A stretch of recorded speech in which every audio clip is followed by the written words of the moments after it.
Сәлеметсіздер ме? Менің есімім Өмірхан Озипа Оразханқызы, 411 топ студенті боламын.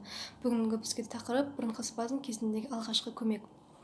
Бронхоспазм дегеніміз бұл жалпы бронхтардың тегіс сал бұлшықеттерінің жиырылуы нәтижесінде бронхтардың кеңістігінің тарылуы болып табылады.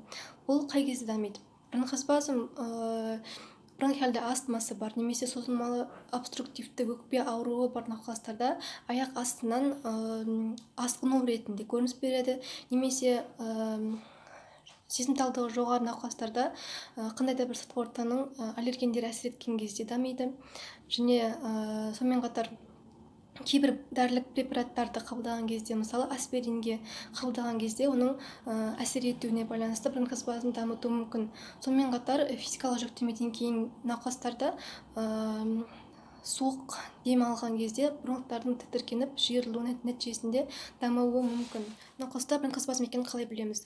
Науқастың жалпы жағдайына қараймыз, олардың дене қалпына, тыныс алуына, тері жабындыларына қараймыз. Сонымен қатар аускультация және де пульсоксиметрия көмегімен анықтай аламыз. Науқастың жалпы жағдайы бұл қатты ентігеді, яғни экспираторлы демікпе болады. Тыныс қатты алғанымен тыныс шығарудың төмендеуі нәтижесінде денесі бөшке тәрізді болып кетуі мүмкін. Немесе науқастың жалпы жағдайы ауыр немесе орташа болады. Науқастың тері жабындыларына қарағанда жаңағы бледность байқалады, сонымен қатар цианоз болуы мүмкін.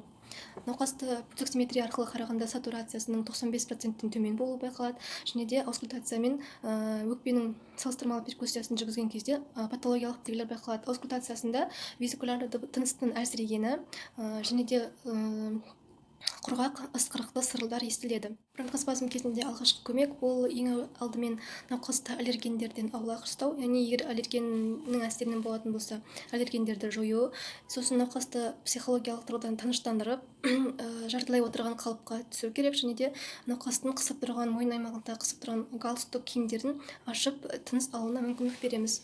Сонымен қатар бөлмедегі есік терезелерді ашып, бөлмеге ауаның кіруін қамтамасыз ету керек. Және науқастан сұраймыз, егер оның қалталық ингалятор болатын болса, оны алып дем алуын өтінеміз. Науқаста негізгі емдік шаралар бұл кислород терапия болады, 20-40%.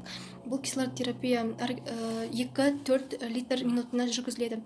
Одан әрмен біз небулайзер көмегімен эмхолинолитиктер және де бронхолитиктерді қолданамыз. Бұлардың ішінде сальбутамол, фенадирол және де ипротрамид бромида бар. Бұлар негізінен қолдану дозасы 50-60 тамшыдан және 1 сағат көлемінде 20 минут сайын 3 реттен қолданылып отырады. Қосымша ретінде бізде преднизолон 60-150 мг көлемінде және де эуфилин. Бізде эуфилин 2,4%, оны трувенна қолданамыз. Осы аталған шаралардан кейін науқастың жағдайы жақсарғанын біз оның симптомдарына қарап анықтаймыз, яғни дем алуының жақсаруы, өкпесіндегі құрғақ сырылдардың кетуі байқалатын болса, бұл жақсы эффект берді деген сөз. Егер науқастың жағдайы одан әрмен нашарлап, дем жетіспей жатса, онда біз шұғыл түрде стационарға апаруымыз қажет болады.